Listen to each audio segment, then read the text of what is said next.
আপনি ছাত্র জীবনে চাইছেন কি ডাক্তার হবেন অথবা ইঞ্জিনিয়ার হবেন, কিন্তু ডাক্তার অথবা ইঞ্জিনিয়ার কোনোটাই আপনি হতে পারেন নাই। এক্ষেত্রে কি আপনার জীবনটা ব্যর্থ হয়ে গেছে, বা আপনি কি না খেয়ে আছেন? অবশ্যই না। আপনি যে কোনো একটা কর্মে আছেন, অথবা আপনি একটা ব্যবসা হয়তো করতে পারতেছেন, বা আপনি অলরেডি ব্যবসায় ঢুকে গেছেন বা ব্যবসায় ভালো করতেছেন। এক্ষেত্রে তো আপনার আফসোস নাও থাকতে পারে। কিন্তু আমাদের দেশে অনেক স্টুডেন্ট চিন্তা করেন কি, যদি আমি ডাক্তার বা ইঞ্জিনিয়ার না হইতে পারি তাহলে আমার জীবন শেষ হয়ে যাবে। এবং একটা সময় আমার নিজেরও মনে হয়েছে যে আমার ইঞ্জিনিয়ার হইতেই হবে। কারণ কি, আমার মায়ের খুব ইচ্ছা, আমার বাবার খুব ইচ্ছা, আমার আত্মীয় স্বজনের খুব ইচ্ছা, সকলে আমাকে দেখছে যে হ্যাঁ ছেলেটা অনেক ক্রিয়েটিভ, সো ইঞ্জিনিয়ার হলে ভালো করবে। একটা সময় মা তো বলে বসলো যে নামের আগে ইঞ্জিনিয়ার শব্দটা রাখতে হবে, অর্থাৎ টাইটেল ইঞ্জিনিয়ার রাখতে হবে। কেন? তার স্বপ্ন। এই ক্ষেত্রে এই স্বপ্ন কিন্তু আমি পূরণ করতে পারিনি। আমি কৃষি উদ্যোক্তা, আমি ইনভেস্টর, আমি ব্যবসা করি, আমার সফটওয়্যার ব্যবসা আছে, আমি নানান ব্যবসাতে ইনভলভ, আমি গরুর খামারে কাজ করি, আমার গরুর খামার আছে, আমার মাছের খামার আছে, আমি সারা বাংলাদেশে কৃষক নিয়ে কাজ করতেছি। সো অ্যাকচুয়ালি আমি ইঞ্জিনিয়ার হইতে পারিনি, এই জন্য কিন্তু আমার জীবন কিন্তু শেষ হয়ে যায়নি। এক্ষেত্রে আমি আপনাকে একটা স্ট্র্যাটেজি দেখাবো। সেই স্ট্র্যাটেজির নাম কি? Pickaxe strategy. ধরুন আপনার বন্ধু ডাক্তার, আপনার বন্ধু ডাক্তারি করতে গেলে কি দরকার হবে? রোগ নির্ণয় করতে হবে। এখন রোগ নির্ণয় করার জন্য সে বিভিন্ন ধরনের মেশিনের সহায়তা নিতে আছে। এমআরআই মেশিন আছে, সিটি স্ক্যান আছে, বুকের এক্সরে করবে, পায়ের এক্সরে করবে, নানান ধরনের মেশিনের সহায়তা নিয়ে সে কি করতেছে? রোগ শনাক্ত করতেছে। তারপর সে কি করতেছে? মেডিসিন লিখতেছে। একটা সময় রোগ ধরা পড়ছে, রোগী সঠিক চিকিৎসা পেয়েছে, যার কারণে চিকিৎসা পেয়ে কি হয়েছে? রোগী সুস্থ হয়ে গেছে। কিন্তু আপনার ওই বন্ধুটা রোগ নির্ণয় না করতে পারলে কি হতো? রোগ নির্ণয় না করতে পারলে রোগী সঠিক চিকিৎসা পাইতো না, এবং কি তাকে কি করতে হতো? বাংলাদেশের চিকিৎসা না বলে বিদেশ পাঠাইতে হতো। এখন বিদেশেও যদি চিকিৎসা ব্যবস্থা না থাকে, বা ওই ক্ষেত্রে চিকিৎসা ব্যবস্থা আছে ঠিকই কিন্তু রোগ নির্ণয় করা যাচ্ছে না, তাহলে অবশ্যই সমস্যা। সো আপনি যদি চিন্তা করতে পারেন যে যেই মেশিন দিয়ে রোগ নির্ণয় করা হয়, এরকম মেশিন আপনি নিজে তৈরি করতে পারবেন, এবং কি আপনার বন্ধু যেই পরিমাণ টাকা আয় করবে তার সাথে আপনি বেশি আয় করতে পারবেন, বা আপনি বেশি সম্মানিত হতে পারবেন। কেন? কারণ কি রোগ নির্ণয় করার যে প্রসেসটা, সেই প্রসেসটা আপনি ইনভেন্ট করছেন। এখন আপনি বলতেন আমার বন্ধু তো ইঞ্জিনিয়ার। খেয়াল করেন, আপনার বন্ধু যে ইঞ্জিনিয়ার, ইঞ্জিনিয়ারিং করতে গেলে সো এই ক্ষেত্রে কি কি জিনিস দরকার হয়? ধরুন আপনার বন্ধু সিভিল ইঞ্জিনিয়ার, সে মাসে 1-2 লাখ টাকা আয় করতেছে, খুব ভালো অবস্থায় আছে। এই যে আপনার যে বন্ধু মাসে 1-2 লাখ টাকা আয় করতেছে ইঞ্জিনিয়ার হওয়ার কারণে, আপনি তার সাথে ভালো অবস্থায় থাকতে পারতেন যদি আপনি বুঝতে পারেন আপনার বন্ধু কোন কোন জিনিসের অভাবে সে কি করতে পারবে না, তার মেজারমেন্ট সঠিকভাবে করতে পারবে না, অথবা সে বিল্ডিং করবে, সিভিল ইঞ্জিনিয়ার যেহেতু সে বিল্ডিং করতেছে, কনস্ট্রাকশন সাইডে কাজ করতেছে। সো এই সাইডের কাজ করতে গেলে কি কি দরকার হবে? ইট, বালু, সিমেন্ট, নানান কিছু দরকার হবে।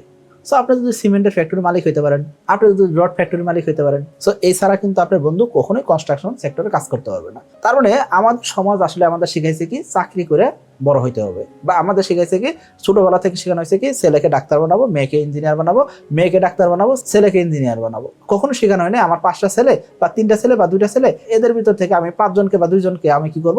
ব্যবসায়ী বানাবো। কখনো শেখানো হয় না। কেন? কারণ কি ব্যবসা মানে আমাদের কাছে মনে হয় রিস্ক। এখন আপনার বন্ধু ডাক্তার হোক আর ইঞ্জিনিয়ার হোক, যেই হোক না কেন, তার জীবনে কিন্তু রিস্ক আছে। কি কারণে? সে যদি রোগ নির্ণয় না করতে পারে, তার মানে কি সে ডাক্তার হবে কিভাবে, বা সে চিকিৎসা দিবে কিভাবে, তাই না? সো তার জীবনে কিন্তু রিস্ক আছে। আবার আপনার বন্ধু যদি রড না পায়, সেক্ষেত্রে কনস্ট্রাকশন সেক্টরে সেই বড় বড় দালান কোঠা তৈরি করবে কেমনে? সো তার জীবনে কিন্তু রিস্ক আছে। সো সমাজে যেসব জিনিস ছাড়া যেসব জিনিস চলে না, এই ধরনের জিনিস আপনি কাজ করতে পারেন কিনা। সো এই স্ট্র্যাটেজির নাম হলো পিকেক্স স্ট্র্যাটেজি। অর্থাৎ আপনি এখানে নিজে গেম খেলবেন না, গেম প্লেয়ার হবেন। আপনি অন্য কাউকে দিয়ে খেলাবেন। আপনার সম্পূর্ণ ময়দান আপনার, সম্পূর্ণ মাঠ আপনার, কিন্তু আপনি নিজে খেলেন না।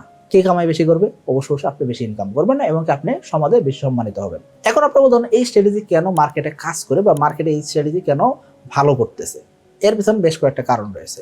একটা আবার কি, লো কম্পিটিশনটা কম। কারণ কি এই যে জিনিস নিয়ে কাজ করার মতন মেন্টালিটি, মানসিক সংখ্যা কম থাকে, পাশাপাশি এই সেক্টর নিয়ে চিন্তা ভাবনা করে বড় করবে, গ্রো করবে, স্কেলেবল করবে, এই ধরনের লোকের সংখ্যাটা কম পাওয়া যায়। এই যে পিকেক্স মডেল, এইটা খুব ভালো কাজ করে। কারণ কি এখানে রিকারিং রেভিনিউটা অনেক ভালো হয়, অর্থাৎ দ্রুত সময় ইনভেস্টমেন্ট আসে, এবং কি বারংবার রেভিনিউ করা যায়, বারংবার রেভিনিউ বা প্রফিট করা যাইতেছে। তৃতীয়ত রিস্ক মিটিগেট করা যায়। এখন আপনি বলতেন ভাই একটু যদি উদাহরণ দিতেন। উদাহরণ হিসেবে আপনি আর্টিফিশিয়াল ইন্টেলিজেন্স ধরেন, আপনি একটা সফটওয়্যার ধরেন, আপনি একটা পেমেন্ট প্রসিডিউর ধরেন, বিকাশ নগদ। এই বিকাশ নগদ আসার আগে কি হয়েছে? আপনার জীবনে কি করতে হয়েছে?